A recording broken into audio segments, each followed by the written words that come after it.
bit more malleable. How long did it take you from when you're sitting around thinking about West Coast Sopranos, which became a burden, Right.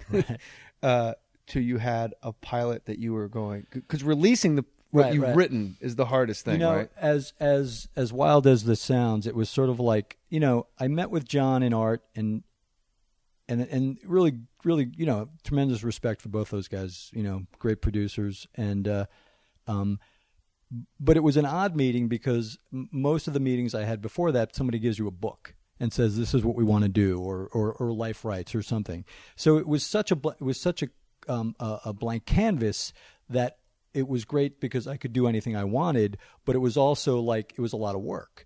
So it was one of those things where I didn't think about it for about a month and a half after the meeting. And I got a call from my agent saying, hey, we don't want to piss off Art. What are you going to do here? Yeah. And I was like, all right, let me do some due diligence. Let me do some research and blah, blah, blah. So it was in the process of doing that research that the story I told you about, about that guy. Yeah. And it really was in the course of an afternoon that I came up with the idea of the show and what ultimately became the pilot. And then,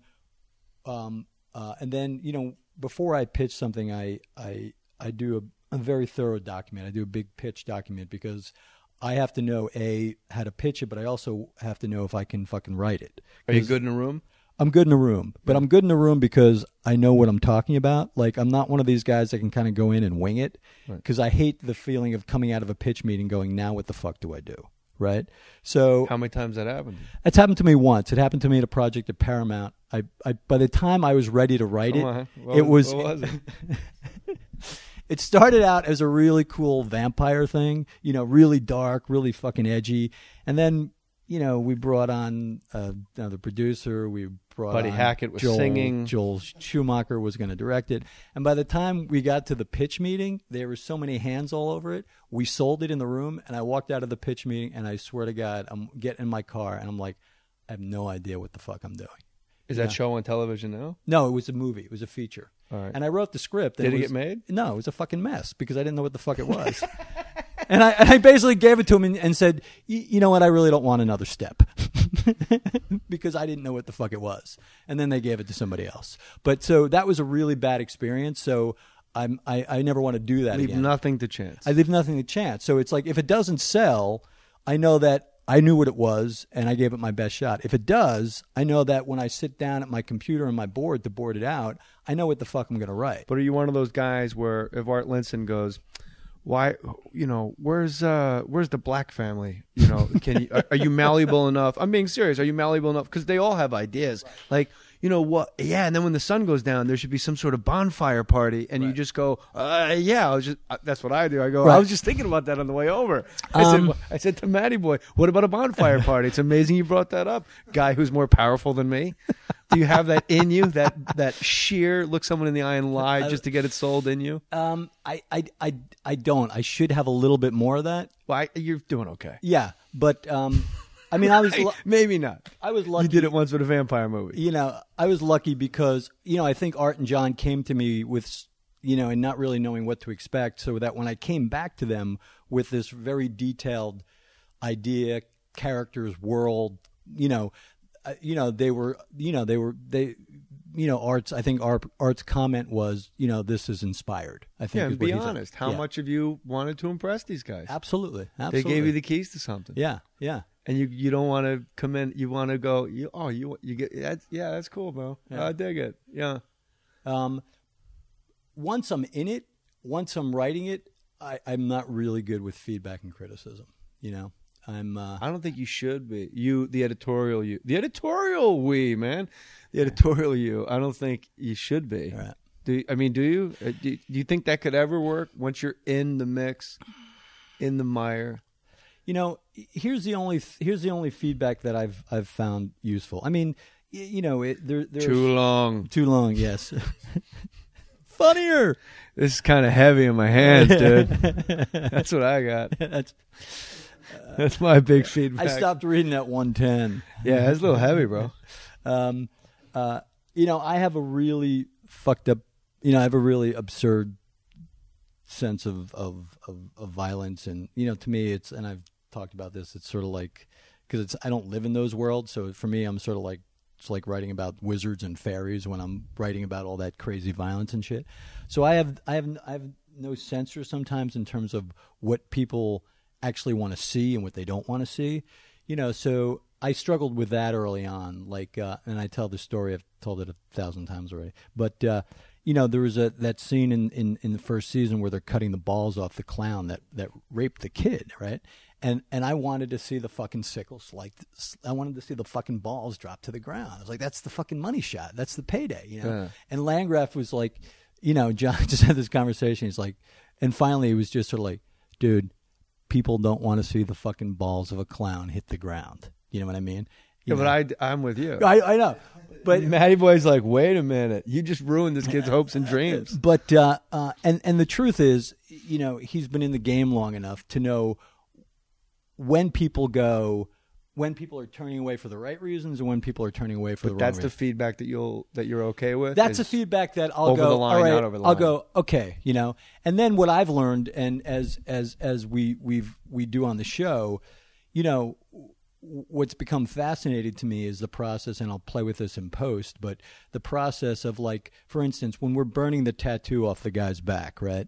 Yeah. It's one thing to see the blowtorch, take out the prosthetics and shit like that, but it's much more horrific watching it off the faces of the other guys. Do you know what I mean? Oh yeah. So to me, it's sort of like, oh, that's the money, and the human condition. The human condition. Like when we burned Tig's daughter this season, right? It's like, we had. I got a TiVo, bro. Don't ruin it for me. I'm sorry. No. You must get that a lot, I'm sure. Yeah, or the guy, or my British fans are like, fuck you, fuck you. It just got here. It just got here.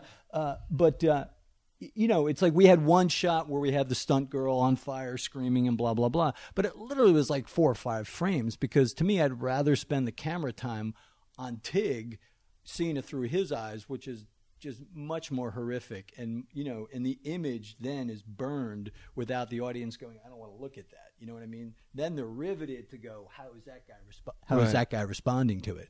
So it's like, that's the shit you learn as you go on and understand, the process of how people watch TV and how they react. The pilot script, give me a number. How long did it take, pen to paper, the first time when your agent called you and said they're waiting for something, right, before you went in and let go of the pilot and handed it to somebody? Not long. I probably did it, 4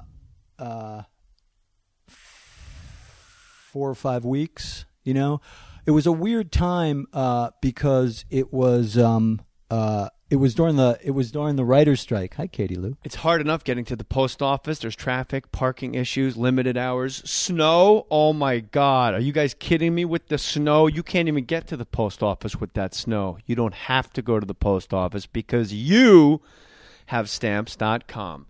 With Stamps.com, everything you would do at the post office, you can do right from your desk right now. You don't need the post office, you guys. I've been telling you about this for so long for a reason. It's really cool. Buy and print official U.S. postage for any letter, any package using your computer and printer. You don't have to go anyplace. You're the man. You do it. You work for no one. You answer to no one. Stamps.com will send you a digital scale that calculates the exact amount of postage you need for any class of mail. Stamps.com. You never have to deal with weather ever again. I use Stamps.com. Everybody at Fake Mustache Studios uses Stamps.com. You should too. Check this out. Use my last name, Mohr, M-O-H-R, for this special offer. $110 bonus offer that includes the digital scale for free and up to $55 free postage. That is more letters than you could possibly send.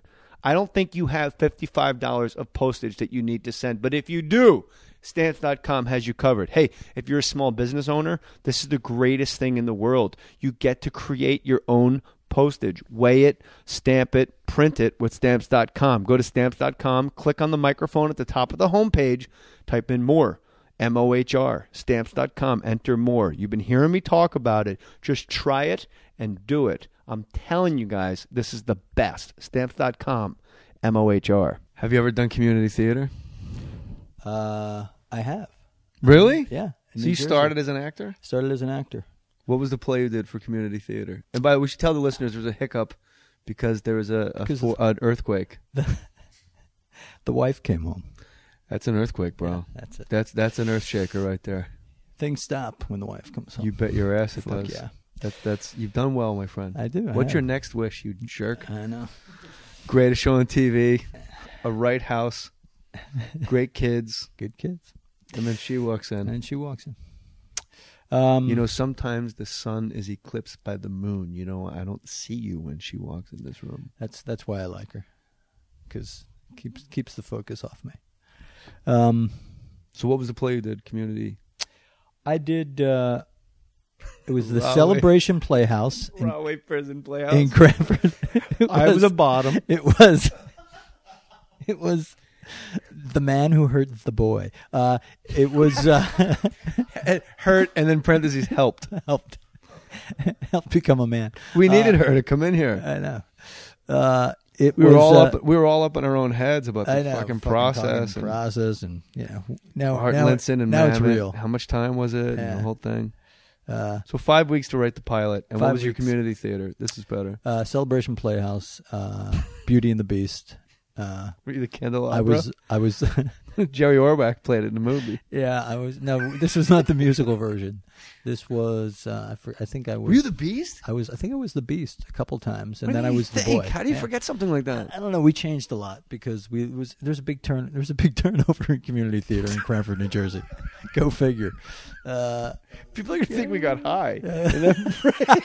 We're so serious. I know you've heard about LegalZoom.com, but now you're hearing it from me. You have to check out LegalZoom.com. Look, long ago on this podcast, Finesse Mitchell came in here and he actually said he got a divorce through LegalZoom.com. He said it was the easiest thing that ever happened to him. You don't believe me?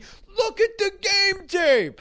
You've been waiting for the perfect time to start your dream business? It's now. Incorporate your business or form an LLC at LegalZoom.com starting at $99. You're going to start a business for $99? That's insane.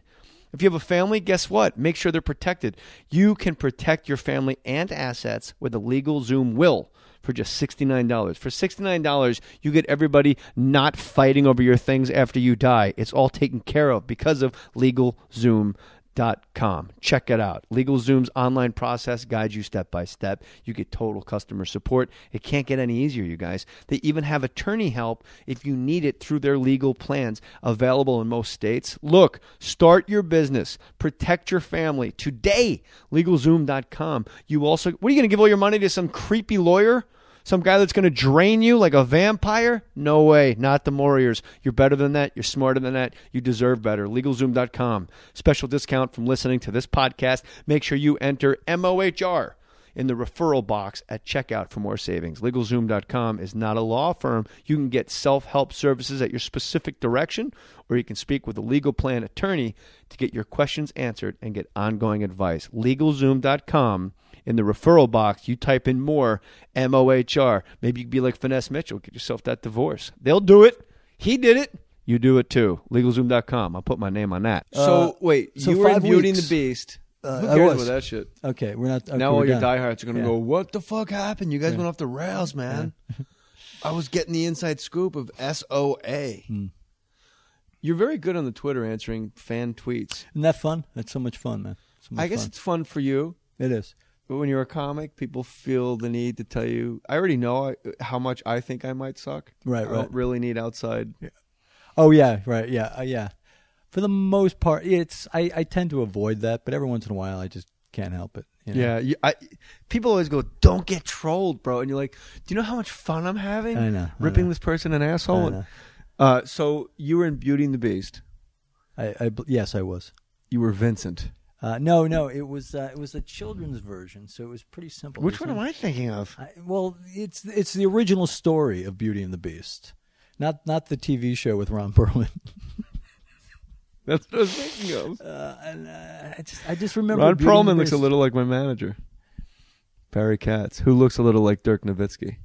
I think isn't that Ron's manager as well? Yeah, No? he's everybody's manager. He's the people's manager. He's the people's. You get him in the people's court when you go to manager court. Yeah, people. It's gonna be hard to convince people